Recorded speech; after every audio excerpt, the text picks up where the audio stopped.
बहुत समय पहले राजस्थान का थार रेगिस्तान के किनारे एक छोटा सा हरा भरा इलाका था, जहां दूर तक फैली रेत के बीच एक पतली नदी बहती थी।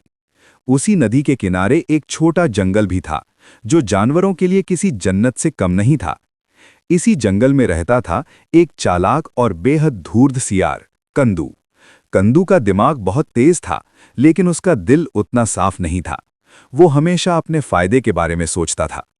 उसी इलाके में एक बड़ा शांत और सीधा साधा ऊंट रहता था, भोला। भोला का दिल बहुत बड़ा था। वो किसी का बुरा नहीं सोचता था और हर किसी की मदद करने के लिए तैयार रहता था। एक दिन नदी किनारे पानी पीते हुए दोनों की मुलाकात हुई। अरे भाई, तुम यहां नए हो क्या? कंदू ने मुस्कुराते हुए पूछा। भोला ने धीमी आवाज में कहा, हाँ, मैं अभी कुछ दिन पहले ही यहां आया हूं। तुम? मैं तो यहीं का रहने वाला हूं, कंदू बोला। अगर चाहो तो हम दोस्त बन सकते हैं। भोला को उसका व्यवहार अच्छा लगा। उसने बिना सोचे कहा, हाँ, क्यों नहीं, दोस्ती से बढ़कर क्या होता है। उस दिन के बाद दोनों रोज नदी किनारे मिलने लगे। दिन बीतते गए, दोनों की दोस्ती अब गहरी हो चुकी थी। हर सुबह और शाम वे नदी के किनारे बैठते, ठंडी हवा का आनंद लेते और अपनी अपनी बातें शेयर करते। भोला अपने पुराने सफर की कहानियां सुनाता, रेगिस्तान की गर्मी, लंबी यात्राएं और कठिन रास्ते। वहीं कंदू अपनी चालाकी भरी बातें करता, कैसे उसने कई बार दूसरों को बेवकूफ बनाया। भोला हंसकर उसकी बातें सुनता, लेकिन उसे ये एहसास नहीं था कि उसका दोस्त अंदर से कैसा है। एक दिन जब सूरज ढल रहा था, तभी एक काला कौवा उड़ता हुआ आया और पास के पेड़ पर बैठ गया। कौवा बोला, अरे कंदू, तुम यहां बैठे हो, तुम्हें एक बड़ी खबर दूं। अरे, कंदू तुरंत चौकन्ना हो गया। क्या खबर? अरे कांडू, नदी के उस पार खेती है ना, इस बार मीठे तरबूज लगे हैं और अभी पक चुके हैं। ये सुनते ही कंदू की आंखें चमक उठीं। और अभी? सच में? उसने उत्साह से पूछा। हाँ, इतने मीठे कि खाओ तो बस खाते ही रह जाओ, कौवा बोला और उड़ गया। अब कंदू के दिमाग में सिर्फ एक ही चीज घूम रही थी। वो मन ही मन सोचने लगा, अगर मैं वहां पहुंच जाऊं तो मजा ही आ जाए। लेकिन तभी उसकी नजर नदी पर पड़ी। नदी बहुत चौड़ी और गहरी थी। कंधों ने डरते हुए खुद से कहा, अरे, मैं तो तैर ही नहीं सकता, अब कैसे जाऊं? कुछ देर तक वो इधर उधर टहलता रहा।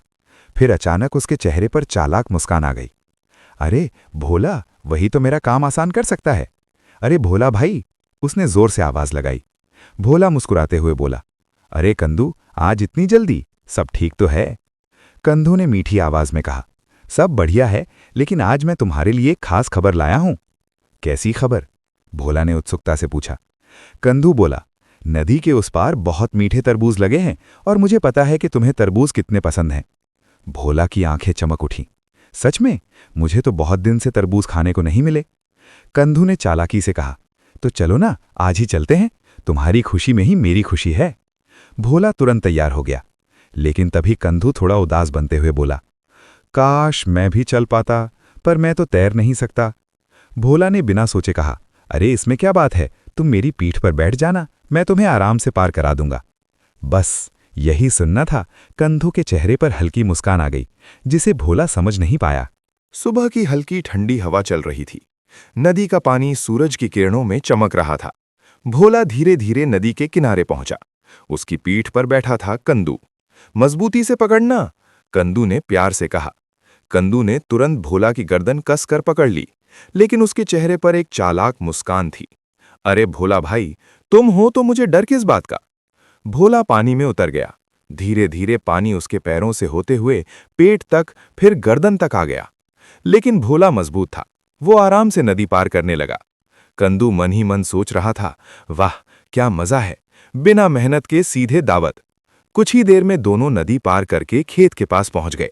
जैसे ही वे खेत में पहुंचे, चारों तरफ फैले हरे भरे पौधे और उन पर लटके लाल लाल तरबूज देखकर भोला की आंखें चमक उठीं। वाह, इतने सारे तरबूज, भोला खुशी से बोला। कंदू तो पहले ही दौड़ पड़ा। उसने एक बड़ा सा तरबूज फोड़ा और खाने लगा। रस उसके मुंह से टपक रहा था। वो बिना रुके खाता जा रहा था। भोला भी धीरे धीरे खाने लगा। वो हर कौर को आराम से चबा रहा था। लेकिन कंदू का तरीका अलग था।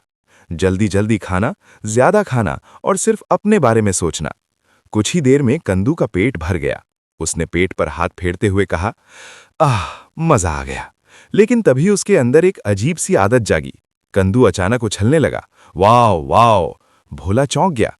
अरे ये क्या कर रहे हो कंदू? चुप रहो। अरे कंदू भाई, ऐसे मत चिल्लाओ, मेरा अभी पेट नहीं भरा है। लेकिन मेरा पेट तो भर गया है, उसने धीरे से कहा। मैं क्या करूं भोला, मेरी आदत है, पेट भरते ही मुझे आवाज निकालनी पड़ती है। भोला घबरा गया। अरे पागल, किसान सुन लेगा, अभी मत करो, मेरा पेट भी नहीं भरा। लेकिन कंदू ने उसकी एक न सुनी। Wow wow! उसकी आवाज पूरे खेत में गूंज गई। भोला के चेहरे पर डर साफ दिखाई दे रहा था। दूर झोपड़ी में बैठा किसान चौंक गया। लगता है खेत में कोई जानवर घुसाया है। वो तुरंत लाठी लेकर दौड़ा। इधर कंदू ने जैसे ही किसान को आते देखा, वो तुरंत भागकर झाड़ियों में छुप गया। लेकिन भोला, उसका विशाल शरीर छुप नहीं सकता था। किसान ने जैसे ही उसे देखा, उसका गुस्सा फूट पड़ा। इधर आ, तूने मेरे सारे तरबूज तोड़ दिए, ले अब ये डंडा खा। भोला दर्द से चिल्लाया, लेकिन किसान रुका नहीं।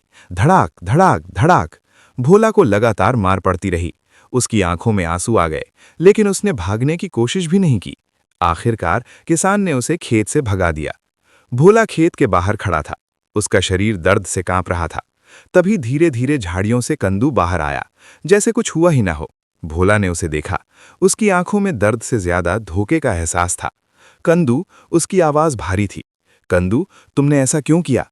माफ करना भोला, क्या करूं, मेरी आदत ही है खाने के बाद चिल्लाने की। तुमने ऐसा क्यों किया? कंदू ने नजरें चुराते हुए कहा। अरे मैं क्या करता, मेरी आदत है। भोला गुस्से में बोला, तुम्हारी आदत के कारण मुझे इतनी मार पड़ी। कंदू ने हंसकर कहा, अरे यार, इतनी सी बात पर नाराज हो गए, तुम तो बड़े हो, सह लो थोड़ा। ये सुनकर भोला के दिल में कुछ टूट गया। अब वो समझ चुका था, ये दोस्त नहीं, सिर्फ एक स्वार्थी साथी है। लेकिन उसने कुछ नहीं कहा, बस चुपचाप नदी की ओर चल पड़ा। कंदू फिर से भोला की पीठ पर बैठ गया, जैसे कुछ हुआ ही ना हो। भोला चुप था। उसकी आंखों में अब मासूमियत नहीं, बल्कि गहरा दर्द था। नदी के बीच पहुंचते ही भोला अचानक रुक गया। कंदू घबरा गया। क्या हुआ? भोला धीमे स्वर में बोला। कंदू, तुम्हें एक बात बताऊं? भोला, जब मैं खाना खा लेता हूं ना, तो मुझे लौटने का मन करता है। नहीं भोला, ऐसा मत करना। जब मेरा पेट भरता है तो मुझे पानी में लौटने की आदत है। कंदू के चेहरे का रंग उड़ गया। नहीं भोला, ऐसा मत करना, मुझे तैरना नहीं आता। भोला की आवाज अब सख्त थी। जैसे तुम्हें अपनी आदत याद आई, वैसे ही मुझे भी अपनी आदत याद आ गई। नदी के बीच चारों तरफ सिर्फ पानी ही पानी था। हल्की लहरें उठ रही थीं और आसमान में सूरज ढलने लगा था। भोला अचानक रुक गया। उसकी आंखों में अब वो पुरानी मासूमियत नहीं थी, बल्कि गहरी चोट और दर्द छिपा था। कंदू उसकी पीठ पर बैठा कांप रहा था। भोला, ये क्या कर रहे हो? चलो ना आगे। उसकी आवाज डर से कांप रही थी। भोला ने धीरे से कहा, कंदू, तुमने कहा था ना, हर किसी की अपनी आदत होती है। कंदू समझ गया, कुछ गलत होने वाला है। भोला, प्लीज मजाक मत करो, मुझे तैरना नहीं आता। भोला की आवाज भारी हो गई। मुझे भी दर्द सहने की आदत नहीं थी, लेकिन तुमने मुझे सिखा दिया। इतना कहकर छपाक, भोला ने अचानक पानी में डुबकी लगा दी। जैसे ही भोला पानी में बैठा, कंदू सीधा नदी में गिर पड़ा। बचाओ बचाओ! वो चीखने लगा। पानी उसके मुंह और नाक में भरने लगा। उसके हाथ पैर बेतहाशा चलने लगे। वो पहली बार समझ रहा था कि डर क्या होता है। भोला, मुझे बचा लो, मैं डूब जाऊंगा। लेकिन भोला शांत खड़ा था, बस उसे देख रहा था। कंदू के दिमाग में वो सारी बातें घूमने लगी। खेत में चिल्लाना, भोला को मार खाते देख छुप जाना, उसका मजाक उड़ाना। अब उसे अपनी गलती समझ आने लगी थी। कंदू अब सच में डर गया था। उसकी आवाज टूट गई। भोला, मुझे माफ कर दो, मैं बहुत गलत था। मैंने सिर्फ अपने बारे में सोचा, तुम्हारे दर्द का मजाक उड़ाया। मैं दोस्त कहलाने के लायक नहीं हूं। उसकी आंखों से आंसू और नदी का पानी एक साथ बह रहे थे। बस एक मौका दे दो, मैं बदल जाऊंगा। भोला कुछ देर तक चुप रहा। उसके दिल में दो आवाजें चल रही थीं। एक कह रही थी, इसे डूबने दो, यही इसका अंजाम है।